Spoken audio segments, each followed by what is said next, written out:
Eu vou começar contando por que eu chamei vocês dois. Sendo que o público ainda não sabe bem quem são vocês dois, porque eu não revelei aqui. Mas a gente, quando fala de Kanban, tem várias confusões, né? Quando fala de Kanban, assim. A primeira confusão é uns acham que a gente tá falando só de um quadro, né? Quando na verdade a gente tá falando geralmente de um método, né? Um método Kanban que é muito mais do que um quadro. Então essa é geralmente a primeira confusão, mas isso daí a gente não vai falar muito nesse episódio aqui em si, porque a gente já tem um episódio sobre Kanban com a Amanda Varela, super bom. Tem outro com o Rafa Albino, né? Meus erros com Kanban, também com a Amanda. Mas o segundo erro que eu vejo bastante a galera cometer, ou equívoco quando fala sobre Kanban, é achar que o Kanban é só pra você ser mais eficiente na entrega. Ou seja, que depois que você decidiu que vai fazer algo, depois que algo tá no to-do, aí você usa o método Kanban para melhorar. Quando, na verdade, antes do to-do, antes do resolvi fazer de fato, existe todo um mundo,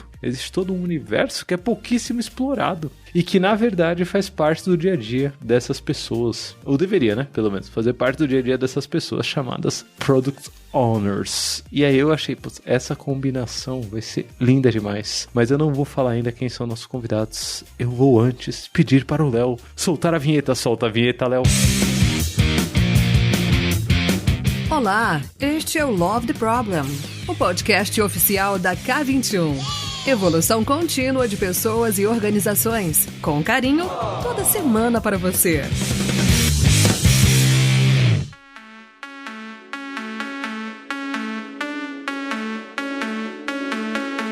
Então, nós temos aqui uma pessoa que deveria estar em mais episódios, mas já esteve em outros episódios e todo mundo gostou, um dos mais ouvidos aí dos últimos tempos, hein? Estamos aqui com Priscila Chagas. Oi, Pri. Fala, Lula, tudo bem?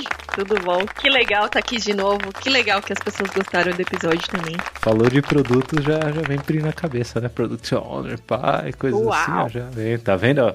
Dá pra fazer um slogan, hein, ó? Falou de produto. Uau! Priscila Chagas. Muito bom. E pra trazer o lado Kanban da coisa, assim, eu gosto muito, né, de Kanban, a galera sabe que eu curto bastante fluxo, assim, mas pra trazer o lado Kanban da coisa, a gente tem aqui uma participação inédita, The Problem, participação inédita, que demorou, né, 90 e tantos episódios aqui pra chegar, mas chegou, porque ele tá longe, né, ele veio de longe, assim, veio do outro lado das Américas. Estamos aqui com o André Suman. Fala, Suman, beleza? Olá, pessoal, fala, Lula. Oi, Pri, prazer estar aqui com vocês. Eu sou um ouvinte aí do Love the Problem, né? Então, responsabilidade agora de participar aqui do episódio. Estou super feliz com o convite. Olá pra todo mundo aí. Que da hora, que da hora. Suman direto da onde, Suman? Tá no Mississippi? Não, eu moro em Maryland. Maryland. Eu moro pertinho de Baltimore, numa cidade que chama Bel Air. Mas não é o Bel Air do Prince of do Bel Air, Fresh Prince. do seriado. Aquele Bel Air é o de Los Angeles, né? Aqui é o Bel Air de Maryland. Que da hora, uma saudade de se encontrar em evento, hein? Saudades, bons tempos.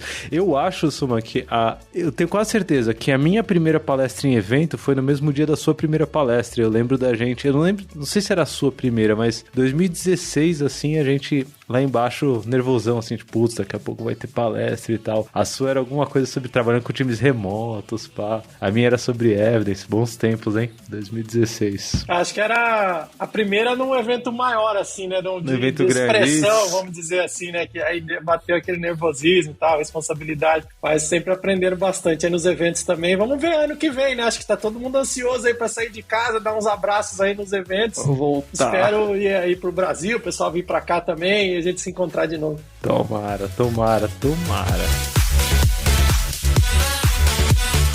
Mas vamos começar a falar sobre Upstream Kanban e Product Owner e tudo mais. Eu já tava pensando da gente começar explicando o que é Upstream Kanban. Eu já dei uma dica aqui na abertura, que é do tipo, antes de você se comprometer com algo, antes de entrar no seu to-do, provavelmente tem um monte de coisa que é feita, todo um processo de descoberta ali. A figura que me vem na cabeça quando eu penso nisso, de cara, é aquela clássica imagem do riozinho da K21, que a gente chama de imagem do True Agile. E aí dentro do riozinho a gente tem no meio, assim, o que a galera geralmente acha que é Kanban, que é tipo to-do done de um time, sabe? Quando na verdade, depois disso, tem um monte de coisa, que é todo o processo que a gente chama de downstream, e antes disso, tem todo o processo de upstream, né, que é o processo de descoberta. Mas eu queria não usar essa figura hoje, então joga essa figura de lado, porque eu quero trazer aqui a primeira versão em áudio da Kanban Picture de André Suman. Então, Suman, você tem a responsa aqui de explicar o que é Upstream Kanban usando a Kanban Picture, mas sem usar ela visualmente, usando ela só verbalmente. Duvido. Vamos tentar. Bom, então, pessoal, o Upstream Kanban, né, como o Lula falou, é antes da gente se comprometer com a demanda. Então, a gente pode pensar como se fosse um funil de ideias, né? Quando um time de desenvolvimento vai começar a fazer alguma coisa, ele se compromete com algo conhecido, com algo que foi definido que vai ser feito. Então, estabelecemos que vamos desenvolver isso aqui, ou fazer isso aqui no trabalho do conhecimento, e aí seguem as etapas ali da construção, vamos dizer assim, que a gente chama do delivery. A questão é, antes disso, imagina que, né, a pessoa da área de negócios, o product owner, alguém ali da sua empresa que é responsável por decidir o que vai fazer, essa pessoa acordou, sei lá, pegou um café e um cereal, né, e pensou, nossa, seria legal ter isso no produto, ou seria legal incluir isso no sistema. Isso vai passar ali por um filtro, né, por uma série de etapas onde a gente vai definindo, entendendo, refinando. Aquela questão de você teve uma ideia. Até essa ideia de fato se transformar em algo que você vai se comprometer a entregar, muita coisa acontece. Então, o Upstream basicamente é isso. Nasce como uma ideia, passa aí por etapas de refinamento, entendimento, e aí, enfim, cada situação vai ter o seu fluxo, cada empresa, cada produto vai ter o seu fluxo ali, dessa preparação. Podem acontecer alguns descartes, né? Porque a nossa capacidade de ter ideias também ela é, né, infinita. Infinita. Tá? Então, você ali no Upstream é natural que existam descartes. Então, aquela coisa que a gente fala lá no Kanban, no Delivery, né? Poxa, se a gente tiver que jogar alguma coisa fora, a gente teve o desperdício porque a gente se comprometeu com uma coisa, tal. Ali no Upstream é natural que exista descarte, né? Que exista quebra. Então, aquela frase famosa aí do Kanban, né? Entre cachorro e camelo, tudo é animal. A gente evita rato e elefante. Talvez seja no Upstream que você vai pegar um elefante e fatiar ele ali, né? Um elefante vira um cavalo, vira uma vaca, vira 5, 6 cachorros ali para você ter as histórias. Então, a ideia do Upstream é isso. E a gente também limita o trabalho em progresso pelo mesmo benefício que a gente já conhece do delivery, né? De não ficar fazendo um monte de coisa ao mesmo tempo. Mas uma coisa nova que tem lá na Upstream Kanban Picture, que eu sugiro também, é que você tenha um limite mínimo para trabalhar em algumas etapas do trabalho. Porque, dado que exista descarte, é ruim também você falar assim, bom, isso aqui não é uma boa ideia, não vamos fazer nada disso. E aí pode ser que o time de desenvolvimento fique ali esperando, né? Qual é a próxima coisa? Isso ter ali um limite mínimo, né, de coisas prontas ali, no famoso definition of ready, né, pronto para entrar ali para o desenvolvimento, vai te ajudar a manter o fluxo contínuo ali, que é o que a gente quer com Kanban. Um resumo, é isso. Resumo bom. Eu lembro que se eu não me engano, no ponto de comprometimento, né, na divisão entre o que é descoberta e o que a gente vai entregar de fato, eu lembro que na imagem que você fez, Suman, inclusive a imagem, se o Suman liberar, vai estar em k21.link/Love the Problem lá no nosso backstage. Você chama de Kanban Picture ou Kanban Big Picture, Suman? Existe a Kanban Picture, que é a de Delivery, a Upstream Kanban Picture, que é a de Upstream. Qualquer hora eu vou fazer a Portfólio Kanban Picture, essa aí tá pela frente, e aí a hora que tiver as 3 vai ser a Big Picture. Então, tudo aí que tiver vai estar lá no k21.link/Love the Problem. Mas eu lembro que no ponto de comprometimento, se eu não me engano, você usou um emoji de uma aliança, né? Um casamento, não é? Isso, assim, casamento, exato. Casamento. Eu achei sensacional, assim, a analogia de você casar com a demanda, né? Eu acho que a primeira vez que eu vi isso foi o Alexei Zeglov falando, se eu não me engano, mas essa ideia de casar... Eu ouvi do David. Assim, eu optei por colocar a aliança porque foi do David que eu ouvi numa palestra. David Anderson. Acho que foi no Kanban Brasil de 2018, se eu não me engano. Acho que foi a abertura ou 17. Mas eu achei sensacional essa do casamento. E aí, o que eu queria... Eu acho que a presença da Pri aqui é importante, porque eu sempre fui alguém que fui cobrado por trabalhar no delivery, assim. O Suman eu também sei que vem aí do desenvolvimento de software. Eu suspeito que também já atuou, assim, profissionalmente dentro de times no delivery. Suspeito, né? Não sei, assim. Sim. Sim, beleza. Acertei, então. Por muitos e muitos anos. Então, a gente só tem experiência pós-casamento, assim. Amor às cegas. Dá casamento? Vários casamentos ruins, né? Assim, várias coisas que casou e não devia ter casado, né? E chega lá no meio do desenvolvimento e você fala, por que eu tô fazendo isso, meu Deus do céu? E aí a resposta é porque agora tem que entregar, né? Não dá mais pra jogar fora, já tá comprometido, vai ser muito desperdício. Adapta o que der e entrega. Mas a Pri tem essa experiência pré-casamento com a demanda.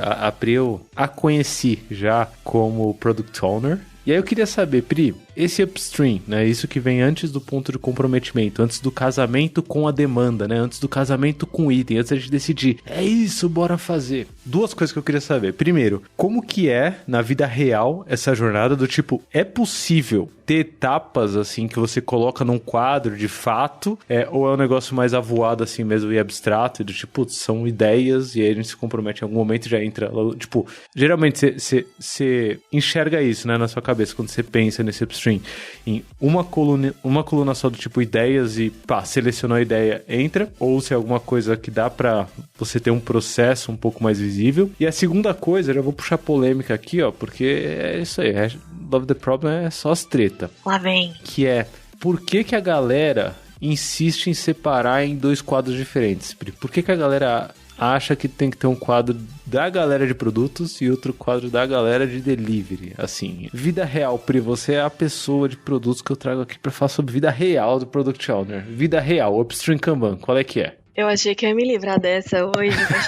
Eu achei que ia ser tranquilo. Não. Poxa vida.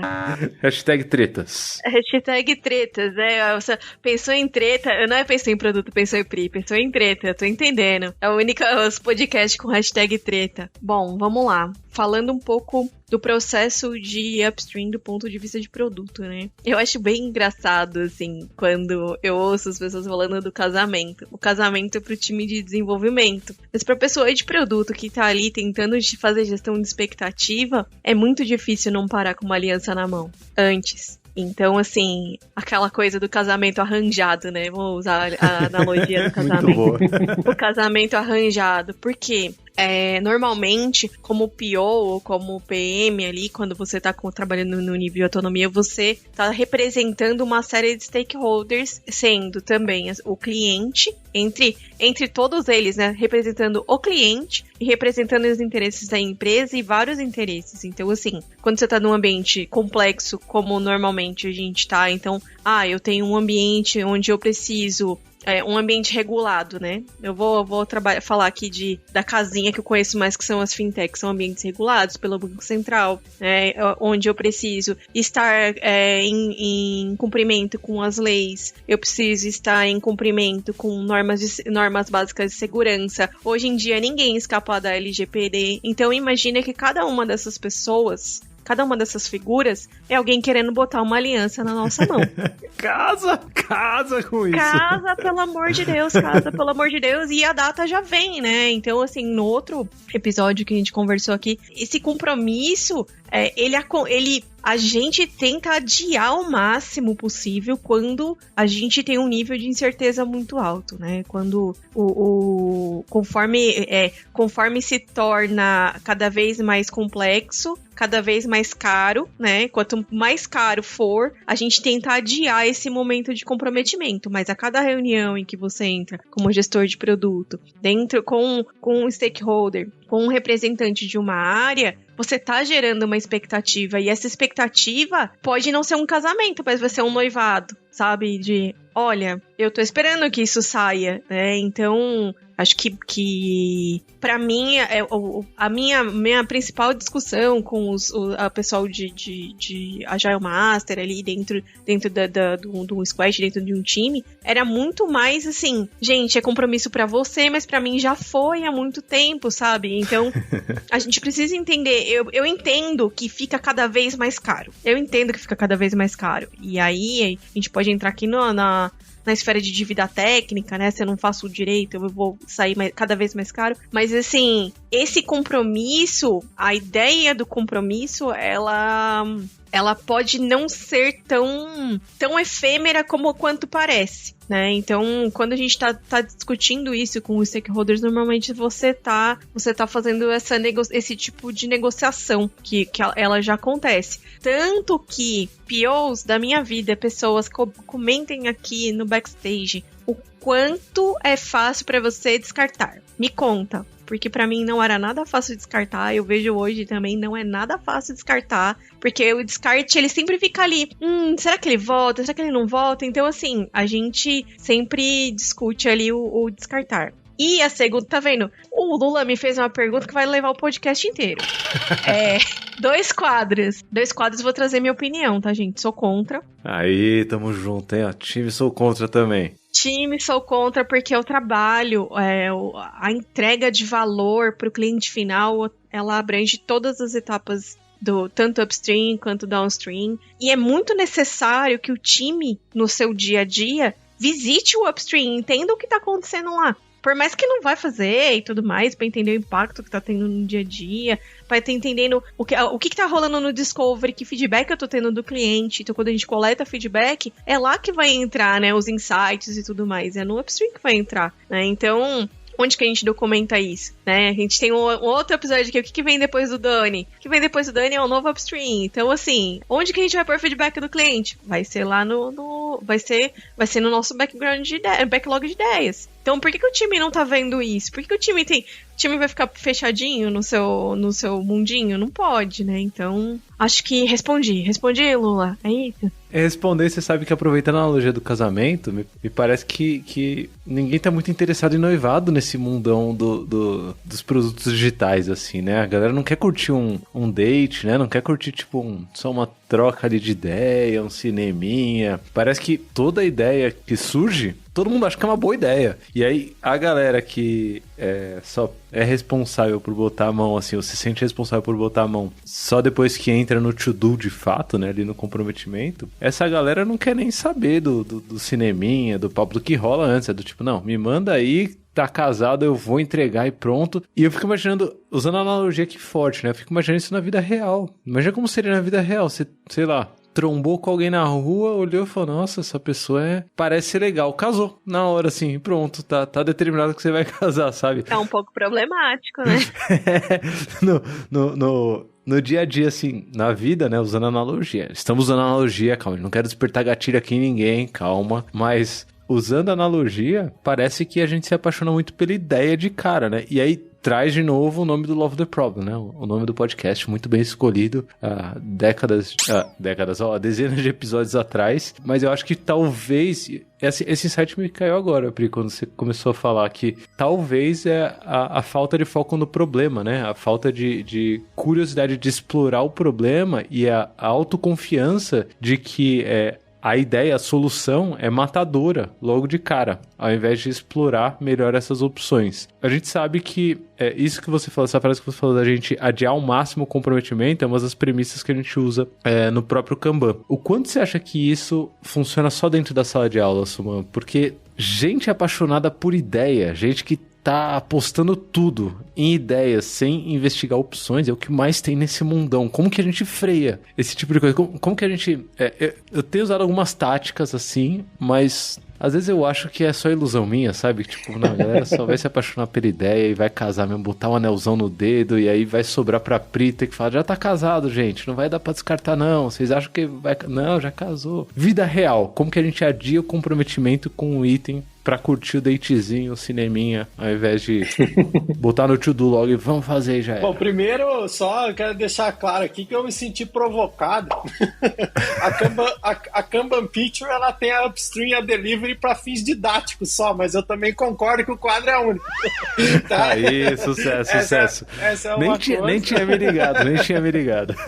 Não, brincadeira. Então, e se vocês olharem a upstream Kanban Picture, uma das colunas que propositalmente eu coloquei como exemplo, né, que obviamente o fluxo ali da Kanban Picture é um fluxo de exemplo. é refinamento técnico. Justamente porque a equipe, né, de desenvolvimento tem que estar envolvida ali em upstream também, senão vira aquela equipe que a gente chama o tirador de pedido, né? Tarefeiro, aquela coisa, né? Que chega tarefeiro, beleza, ó, o PO tirou um pedido, o pessoal tem que fazer isso aqui. O engraçado é que quem reclama de pastelaria é justamente quem geralmente não quer ver o que tem antes do ponto de comprometimento, né? Fala, acha que aqui é pastelaria? Claro, você não vai lá botar a cara no mundo pra ver o cliente, você não vai entender quem que tem a necessidade, né? Vai virar pasteleiro pra sempre, pô. E mais do que isso, até a gente vê, né, eu também vim desse mercado financeiro, dessas coisas, quantas vezes a gente já não atuou, por exemplo, num time de um sistema contábil, onde os desenvolvedores estão lá há 15 anos e sabem mais do que o contador do que tem que acontecer ali, entendeu? Então, como essas pessoas podem ajudar ali no universo das ideias, do que vem pela frente, né?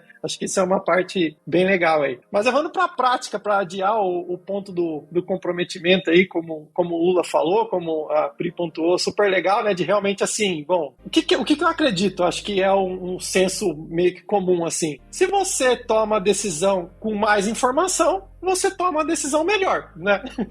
Então você adia, né, o comprometimento justamente para colher mais informação para você conseguir se comprometer com um item que realmente faz sentido naquele contexto. E eu acho que isso tem tudo a ver com o Kanban quando a gente fala de diminuir os tamanhos dos lotes, de trabalhar com coisas e adiar para a gente estar sempre fazendo o que é o quente ali do negócio, o que chegou e precisa ser feito, ou uma urgência, ou uma necessidade do negócio, né? A gente vive num mundo hoje, né, de mudanças constantes e daqui a pouco surge um meme e aí esse meme viraliza e de repente você quer colocar alguma coisa no produto para aproveitar essa onda, entendeu? Isso acontece o tempo todo aí no trabalho do conhecimento. Então se você já tem um lote ali de coisas enfileiradas e prometidas e falando vai sair esse, depois esse, depois esse, depois esse, já era, não vai entrar mais nada. Então eu tento mostrar, e aí eu no papel ali de treinando, né, de trainer ali, de mostrar pro pessoal por que a gente não se compromete com um monte de coisa ao mesmo tempo. Se eu me comprometer com 5 coisas e começar a fazer a primeira, tem 4 enfileiradas, né? Seria como se você fosse num restaurante e falasse assim, ó, a gente vai pedir aqui as comidas, só que a gente já vai escolher a entrada, as bebidas, o prato principal, a sobremesa e já deixa tudo anotado lá na cozinha e traz tudo isso pra gente, que essa vai ser a nossa refeição de hoje. Pensa que daqui a pouco você come um negócio e tal, aí a bebida, você fala, pô, mas me deu uma vontade de beber um negócio diferente. Ah, então, mas agora você já pediu. Nossa, mas agora eu pedi uma sobremesa que é enorme e eu já tô bem cheio. Aí fala, não, mas agora não dá pra trocar, porque você já pediu, a cozinha já tá fazendo, entendeu? Eu acho que é esse tipo de coisa, de argumentação que a gente conversa com o pessoal, de que pede o que precisa pra agora e não precisa ficar fazendo uma fila ali com coisas ordenadas. Por ser um sistema puxado, ali quem tá desenvolvendo, quem tá produzindo, quem tá, né, convertendo essa opção num entregável, a hora que esse pessoal levantar a mão e falar assim, qual é o próximo? Aí sim você toma a decisão. Porque aí você pode ter mudado de ideias quantas vezes quiser. A hora que a cozinha levanta a mão lá e fala, qual é o próximo prato? É ali que ela precisa saber o que fazer. Não precisa ter enfileirado os pedidos antes, né? Eu vou mais nessa linha aí. Você usou 2 palavras que eu acho que vale a pena a gente se aprofundar aqui. A primeira que é impactante, que é dados, né? Então, a galera se compromete com as ideias sem dados nenhum, né? Pô, eu acho que vai ser uma ideia maravilhosa. Se compromete, pá, vamos fazer. E não tem nenhum tipo de dado que prove. E você falou de opções, né? Que é uma palavra que a gente não tá acostumado. Eu demorei anos e anos e anos dentro do desenvolvimento de software pra ouvir falar de opções. Na verdade eu ouvi falar, só que eu ouvi falar das opções do mercado financeiro, né? Só, assim. E nunca, nem analogamente, usei pra lidar com o meu fluxo. Hoje eu consigo fazer analogias boas entre opções do mercado financeiro e as do nosso dia a dia. Mas, no final, o que eu penso é, será que a gente está preparado para lidar com opções baseado em dados na vida real, né? Assim, beleza, versar sobre isso eu consigo. Ou lidar com isso dentro de um time de 5, 10 pessoas eu consigo. Agora, uma organização do tamanho, sei lá, das fintechs, né? A gente está puxando aqui bastante o mercado financeiro. Quando que uma organização do tamanho de uma fintech em crescimento vai conseguir lidar com a ideia de que antes de você comer de fato o seu prato principal, acabar ele, tá satisfeito e pronto para uma sobremesinha, comer sobremesa é só uma opção. O que me parece é que o mercado lida com a ideia de que vai ter que comer tudo, sabe? Não, vai ter que comer... Não tem opção, assim. Você vai ter que beber coca, vai ter que beber um suco, vai ter que beber uma água, e você vai ter que comer o prato principal, e depois vai ter que comer uma sobremesa, e depois você vai ter que comer... Parece que o mundo lida com o vai ter que fazer como padrão. Pri, nesse universo de produtos, você já conseguiu lidar com opções baseadas em dados de fato ou a realidade é outra, assim? Eu vejo bastante, viu? Bastante, assim, lidar com opções. Olha a esperança vindo, ó. Olha a esperança chegando. Esperança, fica com esperança. Eu vejo bastante, principalmente em contextos onde hoje eu não tô atuando direto com produto, mas, né, eu dou suporte para equipes de produto. Então eu vejo em equipes de produto onde há um incentivo à experimentação forte, o dia de amanhã é amanhã, não é hoje. Né? Então, assim... que frase bonita. O dia de amanhã é amanhã. Então, assim, a gente não vai construir tudo. Agora, o que acontece quando você... Que tipo de lugar ou que tipo de contexto acontece isso que você trouxe, que você tá falando? Lugares que não tem um processo de científico. A Pri escolhendo as palavras. É muito da hora. Ele escolhendo as palavras assim pra não esculhambar os lugares. Pra não esculhambar. Exato. Pra não esculhambar. Porque, né, o último podcast que eu participei aqui, depois eu fiquei com vergonha, que eu desci tanto a lenha aqui na galera que agora eu tenho uma responsa aqui. Mas contextos que não levam em consideração a descoberta para o cliente. Então, por exemplo, vamos supor, eu, Priscila, aqui, tô subindo uma empresa de meio de pagamento. Temos poucas, não é mesmo? Poucas empresas de meio de pagamento, pouco cartão de crédito e tal. Vou lançar um novo cartão de crédito. O que normalmente contextos mais tradicionais e contextos que não levam em consideração a experimentação fazem? Vou copiar o concorrente 100%. Vou entrar e copiar. E aí eu não tô nem falando de Kanban, né? Eu tô falando de copiar o concorrente 100%. Cara, aí eu não dou margem pro processo científico. Já é muito bom que você falou, eu vou, né? Olha a aliança no dedo aí, né? Tipo, eu vou. Eu vou. Então, copiar assim, o concorrente é um lote gigante, né? Negócio gigante. Isso, e aí, assim, e tem, infelizmente ainda tem, né? Então, a gente tem que, você é líder, né? Tá me escutando, por favor, coração aqui, falando com amor, vamos ao processo científico, processo de experimentação, entender o cliente, entender o seu nicho não é o mesmo nicho do seu concorrente. Você pode ter um oceano azul aí esperando, ainda que você esteja, né, fazendo um meio de pagamento. Pode ser que tenha um cliente que não esteja sendo atendido. Olha para esse cara, né? Olha para esse cara. Porque aí sim, a gente tem, né, a sobremesa, né? Qual que é a sobremesa? A sobremesa é aquilo que a gente mais espera, né? Vamos pensar aqui no contexto de produto, a sobremesa é o lucro, né? O que eu quero é crescer, eu quero empregar pessoas, eu quero mudar o mundo. Cara, se eu chego na sobremesa, se eu não comer tudo antes, né? Se eu não for guloso, se eu não quiser gastar todo o meu dinheiro com aquilo que não precisa. Então, eu tenho esperança, eu tenho visto bastante. Tô em contextos de produto aí onde isso acontece, mas a gente vive num momento misto, onde eu tenho pessoas que nunca fizeram isso, nunca fizeram processo científico, estão muito mais preocupadas em outcomes versus outputs, né? Outputs versus outcomes no lugar, né? Então, fazer entregas no lugar de medir, experimentar, e aí isso leva para cenário onde eu não olho para problema, cenário onde eu não olho para cliente, cenário onde eu como tudo antes da sobremesa. Love the problem, vai pro Bedelão.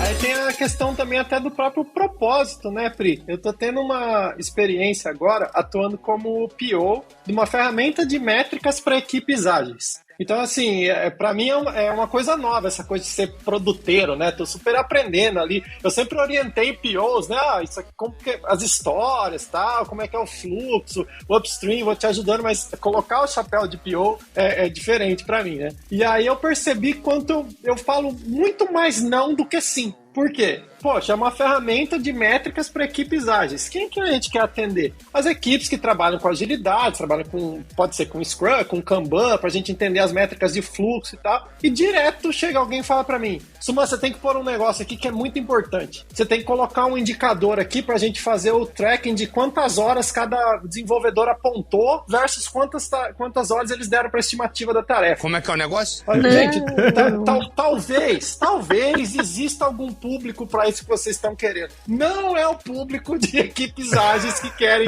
atingir a maturidade, etc. Então, assim, é aquele não, uma salva de palmas pro Suman, Léo. Põe uma salva de palmas aí, ó. Então, sabe aquela coisa? Eu não tô fazendo o que estão pedindo, eu tô fazendo o que eu acredito, né? O que é ali o objetivo do produto e tal. Então, tô super aprendendo aí, mas olha, mais de 70% das vezes que alguém me chama para comentar de alguma feature, de alguma coisa que seria legal, a resposta é, então, só que esse não é o nosso propósito aqui na ferramenta. Né? Então, esse não é o nosso cliente, não é isso que o cliente quer. Exato.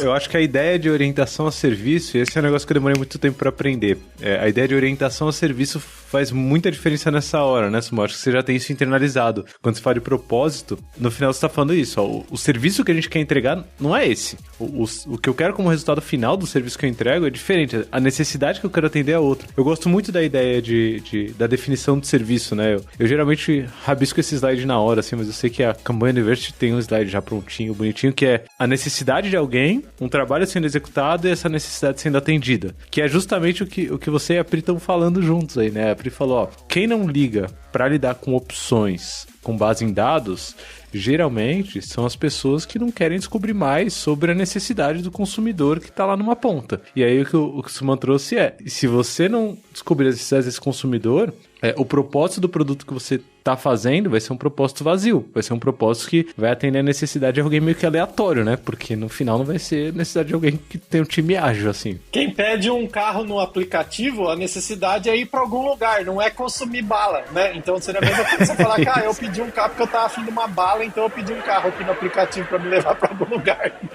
Daqui a pouco você tem um monte de, sei lá, maníaco por doce usando o seu serviço sem querer e não vai durar muito tempo, né? Você sabe que toda essa história nossa me lembrou uma palestra que acho que eu fiz no Agile Brasil de Campinas, 2018. Isso, foi de 2018, porque foi bem em cima, assim. História triste. Põe uma música triste aí, Léo, que é história triste. História triste, ó.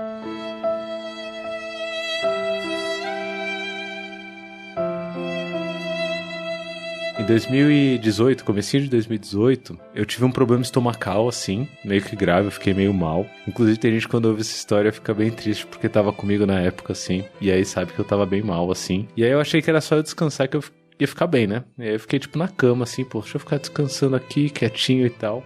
Mas aí eu não tava melhorando. Aí a segunda vez que eu desmaiei, aí eu percebi que eu devia ter ido no médico. É verdade. Né? Falei, putz, acho que é bom procurar um médico, né? E aí eu fui no médico. E aí eu cheguei... Putz, essa história é boa porque tem o primeiro médico que eu fui, assim, de cara, foi um gastro, né? Foi no especialista, assim, tô muito mal do estômago, desmaiei, sei lá, tô bem mal, fui no gastro. Aí eu fui no gastro, numa clínica, e aí o upstream deles, né? Assim, a chegada, o upstream dessa clínica foi basicamente só eu preencher uma ficha, assim. E aí eu preenchi a ficha, tava aceito, né? Fui aceito aqui, pá. E aí o médico me chamou pra consulta, era uma médica. E ela fez umas perguntas, assim, os exames. Por cima, me perguntou o que tinha acontecido. E essa médica acabou a consulta da seguinte forma. O fim, né? Pensa num fluxo, num quadro, né? Então eu cheguei na clínica, o upstream ainda, né? Sou só uma opção. Aí eu preenchi o formulário, eles se comprometeram comigo, né? Casaram com o meu problema, teoricamente. Fui atendido pela médica, estamos ali no meio, né? No doing, ali, praticamente. Como que acabou a consulta, né? Qual foi o dano da médica? A médica falou assim, ó. Então, eu vi aqui e o seu quadro é realmente bem grave. Você não devia estar aqui, você não devia estar num pronto-socorro, tá bom? A consulta acabou. E acabou assim a consulta. E ela moveu o meu card, né? Me moveu pro dano, assim, dela, pro feito. E eu tava de volta na rua, sozinho, assim. Sozinho não, né? Que eu tava acompanhada com pessoa, ainda bem. Mas eu tava lá. E aí eu lembro que sempre que eu penso nessa história, eu penso... Tarefeira pra caralho, nessa médica, meu Deus do céu.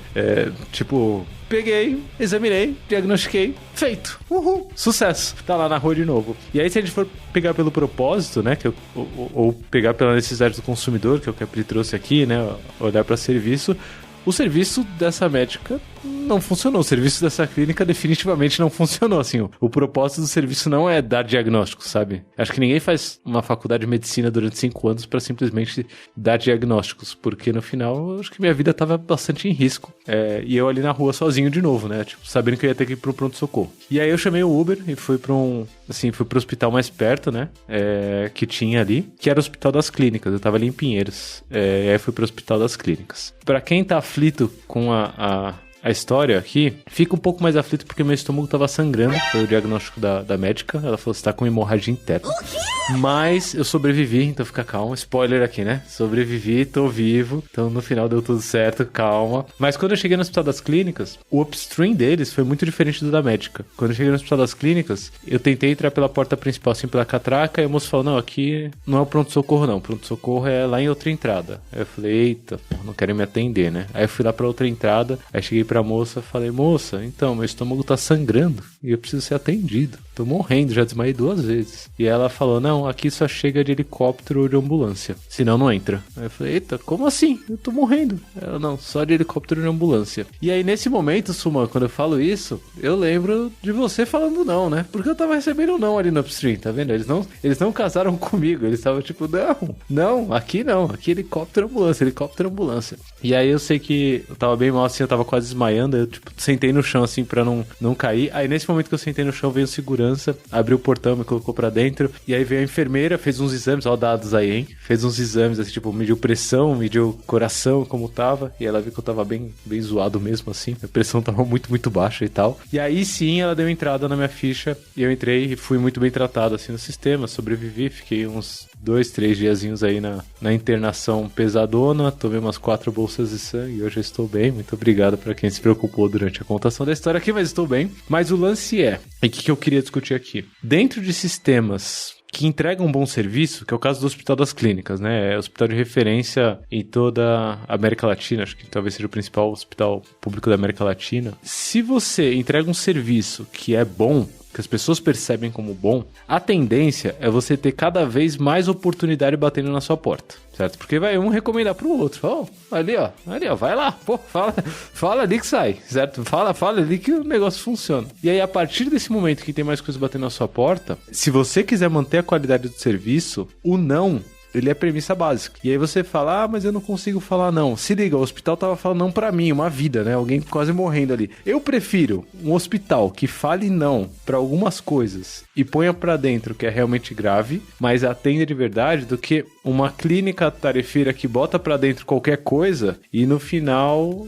não resolve o que deveria resolver. Assim, né? Essa história pra mim, tomara que eu não tenha despertado muito gatilho, que esse episódio é o episódio do gatilho, né? Já falamos sobre casamentos, já falamos sobre casar muito cedo, sobre adiar casamento, já falamos sobre hospital, sobre... Meu Deus do céu. Mas no final, o que eu acho que as pessoas não se dão conta é de que pra você fazer um bom serviço, você tem que escolher muito bem com o que você não vai se comprometer. Porque a partir do momento que você tá fazendo um bom serviço, vai surgir muita coisa que é oportunidade, né? Que é opção. E até me lembro, Lula, nessa mesma palestra de conversar com você depois, de falar que, ao contrário do que a gente falou aqui do jantar ou do casamento, que são analogias, isso não é uma analogia. Isso é a essência da entrega de serviços, certo? Foi feito a opção, foi feito lá o upstream, o delivery. Então, assim, o Lula tá contando uma história para fazer um paralelo. Não, a história do Lula é um fluxo, a essência, né? do fluxo da entrega de serviços. Isso é muito legal de perceber, né? É fluxo. E é da hora, Suma, porque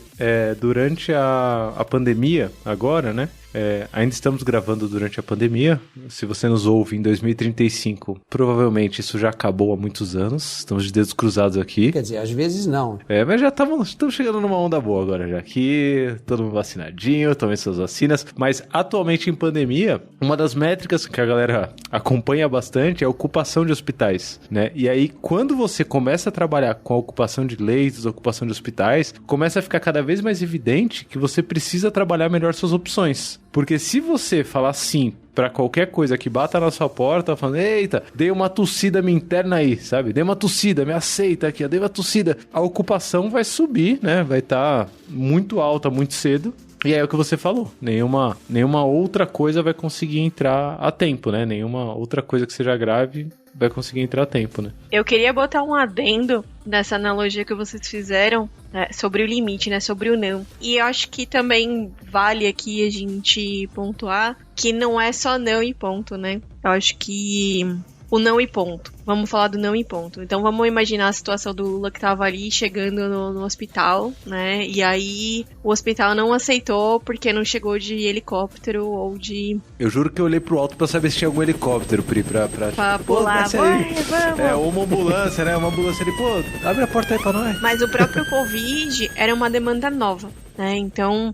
Quando que isso se tornou prioritário? Quando, ao ler os dados, a gente percebeu que isso era algo significativo. Olhando, e aí, assim, quando a gente fala de hospital, a gente mexe muito com os nossos sentimentos, né? Ah, como assim? Não vou ser internada e tal, mas eu queria transportar isso pro mundo dos negócios. O que significa isso pro mundo dos negócios? Eu tô dizendo não, e aí assim, eu não vou vender bala quando eu alugo o carro, quando eu peço o carro. Não é essa, vou trazer o exemplo do Suman aqui, que foi ótimo. Mas aí a gente começa a entender nosso cliente e perceber que a bala é diferencial e ele aluga o carro, ele pede o carro comigo ao invés do concorrente por causa da bala. E aí eu começo, 5%, 10%, 15%, 20% da minha base faz isso. Eu vou deixar pra lá? Eu não posso, né? Eu não posso deixar pra lá. Então, assim, é isso que o não é. O não é, não, mas espera aí. É claro que, assim, quando a gente faz essa comparação aí de falar,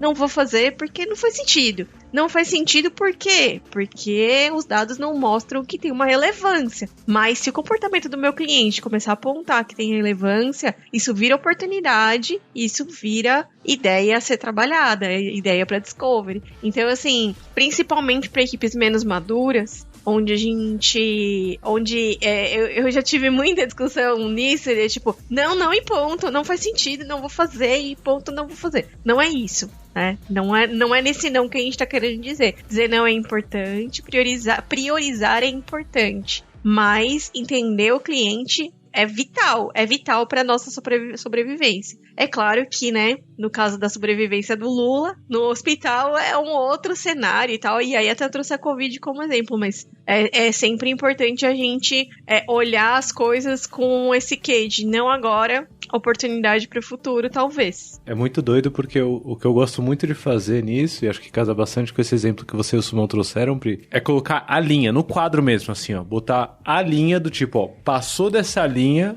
a gente vai entregar, assim, não tem volta. E aí fica mais fácil de eu dar esse não, que é um não, peraí, né, não, mas olha bem. Por quê? Porque se, por exemplo, nesse caso da métrica aí que o Suman colocou, que é muito bom, assim, é bom em tantos níveis, assim, essa coisa de um produto de métricas ágeis e alguém dá uma ideia de medir quantidade de horas chutadas e horas reais.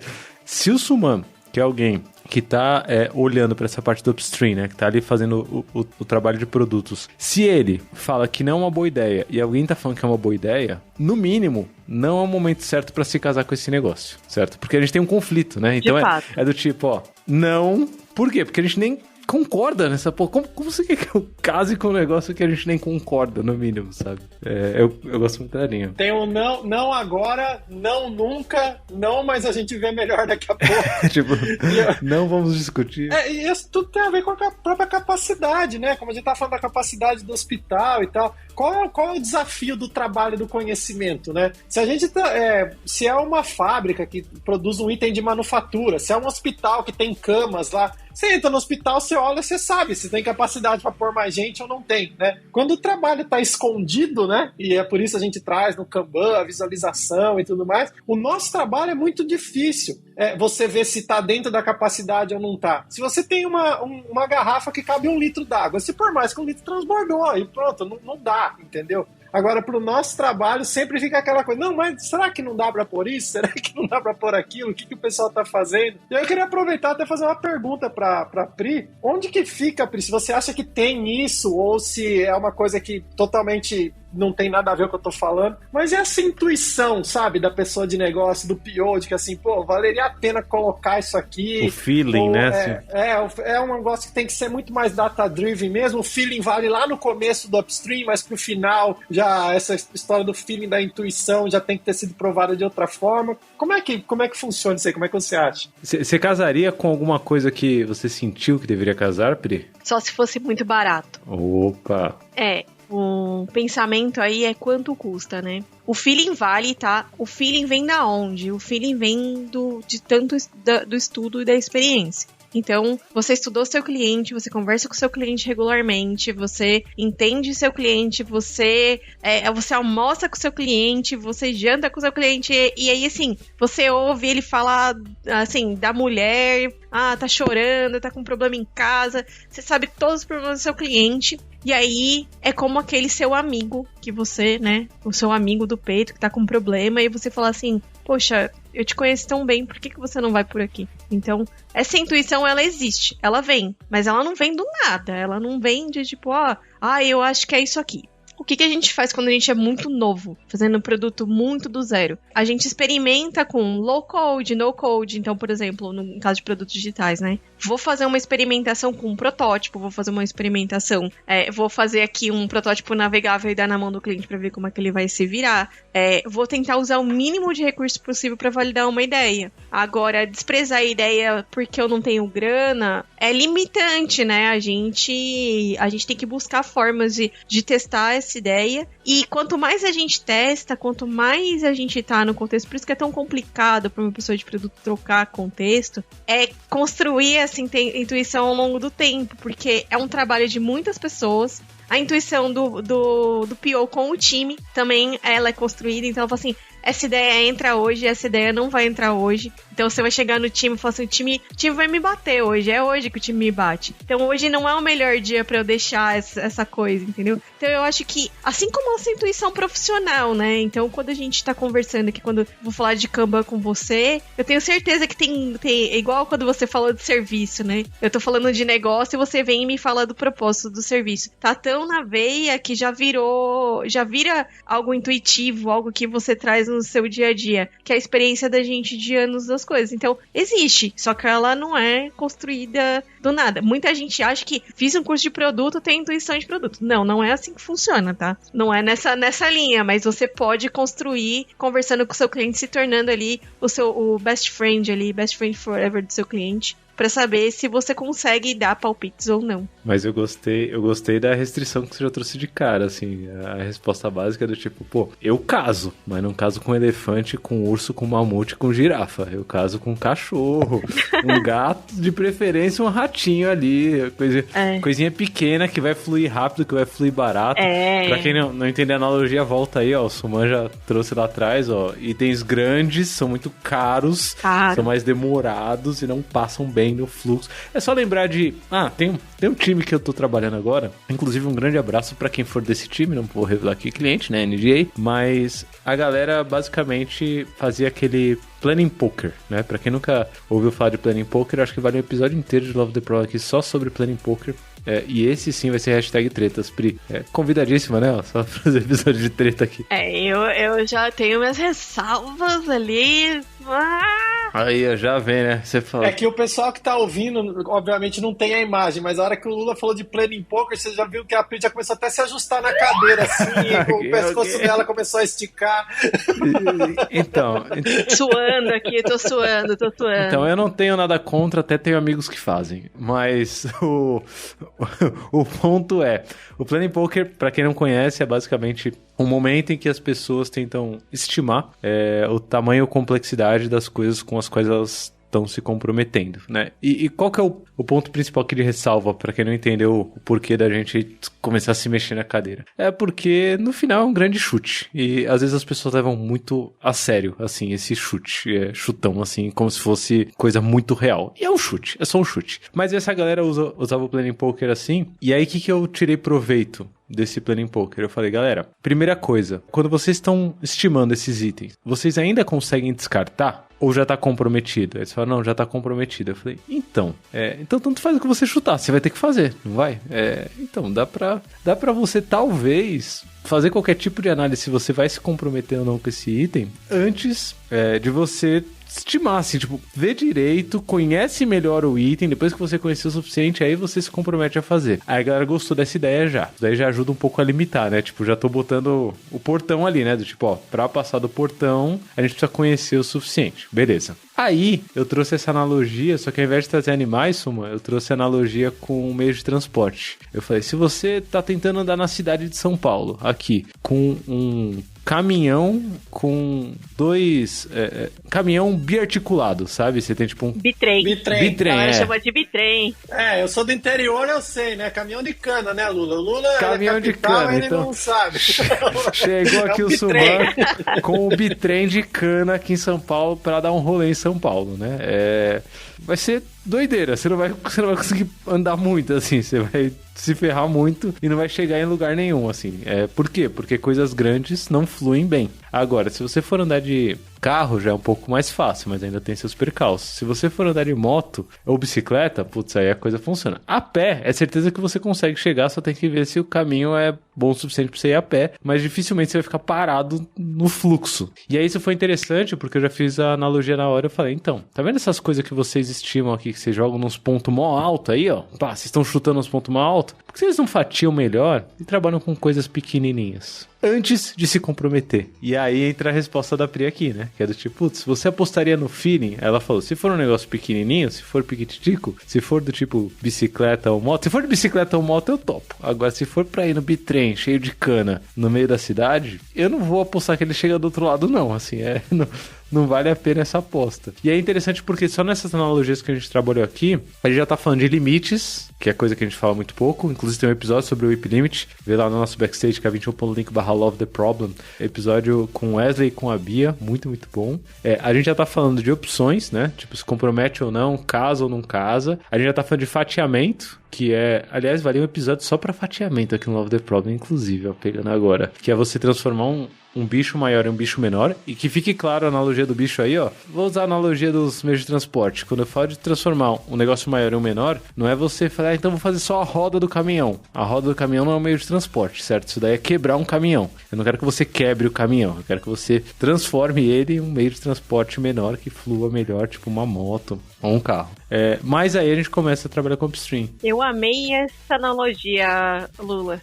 Desculpa aqui te interromper, mas eu fiquei imaginando, tipo, e como é que é andar a pé na 25 de março, né? Muitos lotes pequenininhos, né? Num lugar onde ali a via não comporta. Então, eu preciso também limitar. Eu amei. Eu tô apaixonada.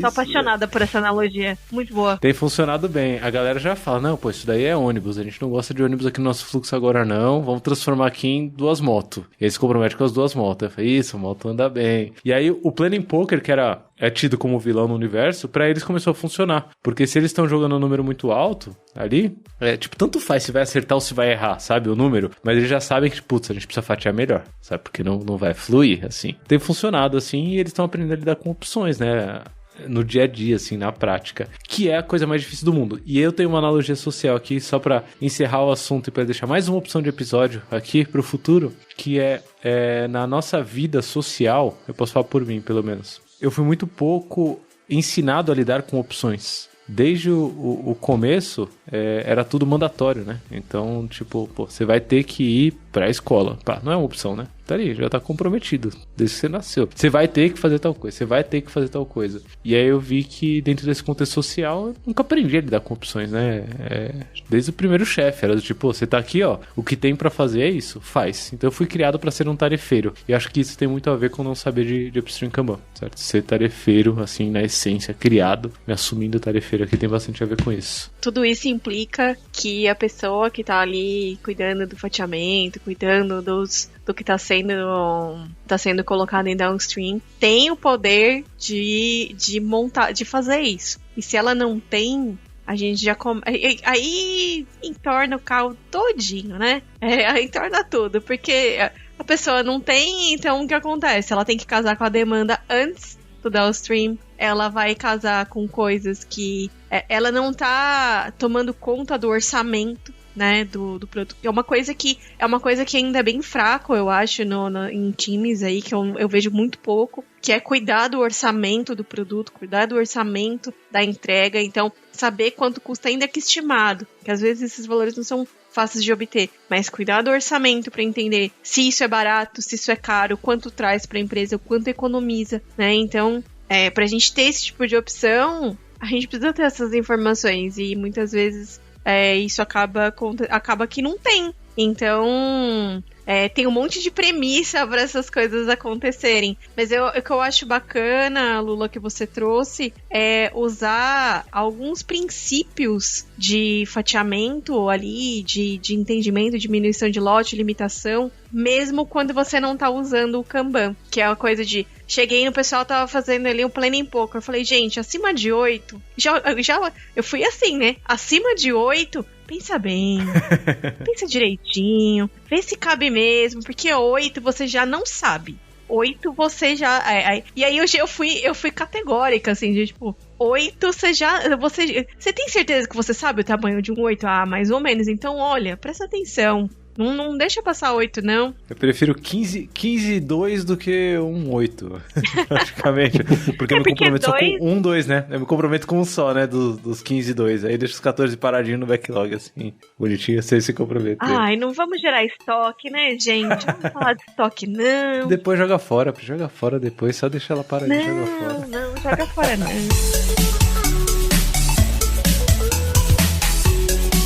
Bom, gente, o papo foi muito, muito bom. Eu acho que tem vários assuntos aqui que a gente pode marcar um segundo round. Pra quem quiser deixar sugestão aqui de todos os assuntos que a gente levantou, k21.link/Love the Problem. Deixe lá a sua sugestão de episódio. Deixe feedbacks pro Suman, feedbacks pra Pri, feedbacks no link desse episódio aqui, dos outros também, por que não?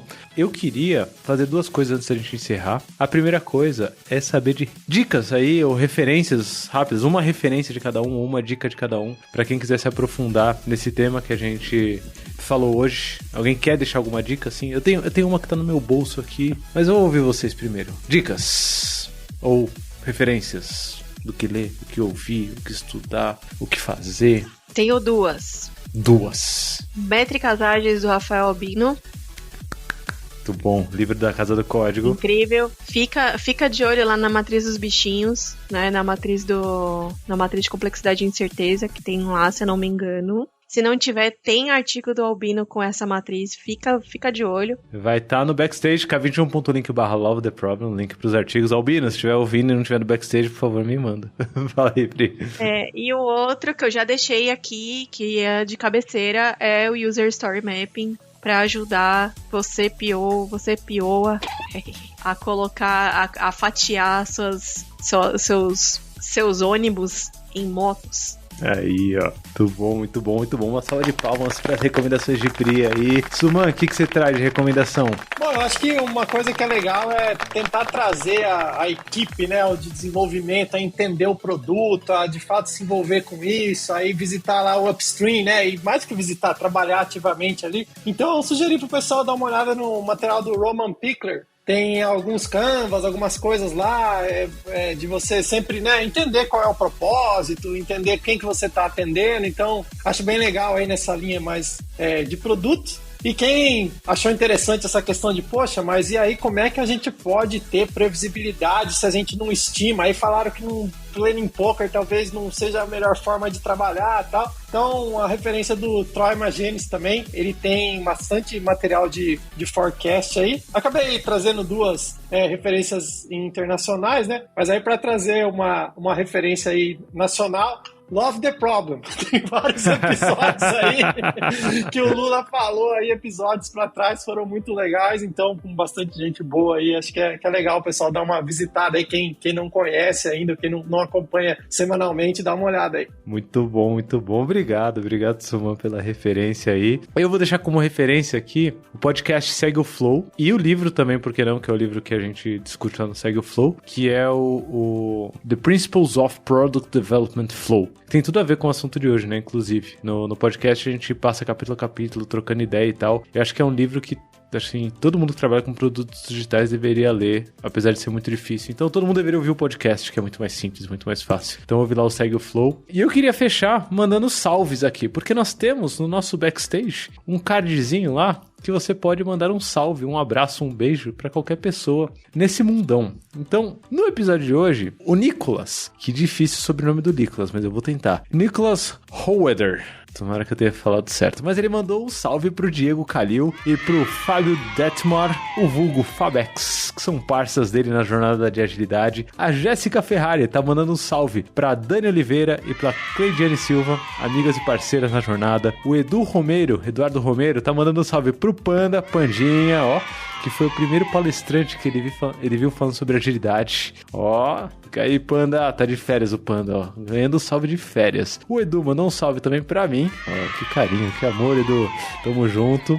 Mandou um salve pra K21 inteira. Ó, que maneiro. E pra galera do Pontes e Elefantes e pra equipe do Aerolitos aí, Léo, ó, editor ganhou aí também um salve, Aerolitos, edição inteligente. E finalmente pro Lucas Lourenço, que acaba de iniciar um desafio monstro em agilidade aí. Jéssica Alves, mandando um salve pra Xará, Jéssica Ferrari. Mandou um salve também pra mãe dela, pro pai dela, pra tia dela, pro Lula, mas ela não falou qual Lula que é. Deixamos aí no ar a dúvida, né? Vai que. E também pra Judy, um salve pra geral. A Fernanda mandou um salve pro Léo. Ó, mais um salve pro editor. O editor tá dominando esse podcast. O podcast agora é dele. Então salve pro Léo, editor do podcast aqui, do Love the Problem, da Aerolitos. Ela falou que se identificou muito com o episódio 94, um dos mais divertidos, sem deixar de trazer os insights.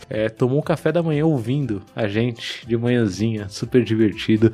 Léo, tá conquistando a galera aí, ó. Aerolitos conquistando o mundo. Por hoje é só, gente. A gente se vê no próximo. Estamos chegando no 100 já, hein, ó. Estamos perto do 100. O que será que a gente vai ter no episódio 100? Não sei. Vocês vejam.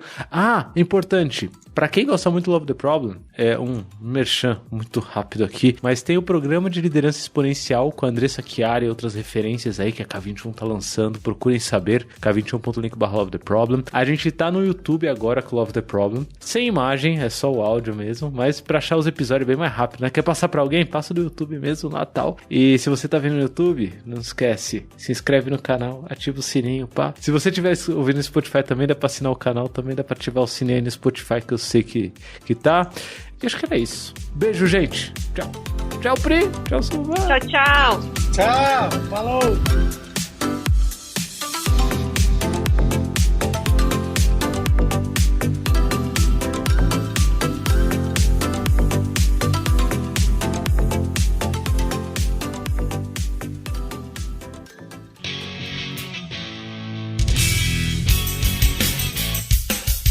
Este foi mais um episódio do Love the Problem, o podcast oficial da K21. Se você curtiu, compartilhe, inscreva-se no seu agregador de podcasts favoritos e espalhe conhecimento por aí. Procure por Love the Problem nas redes sociais e deixe seu comentário ou sugestões. Até o próximo!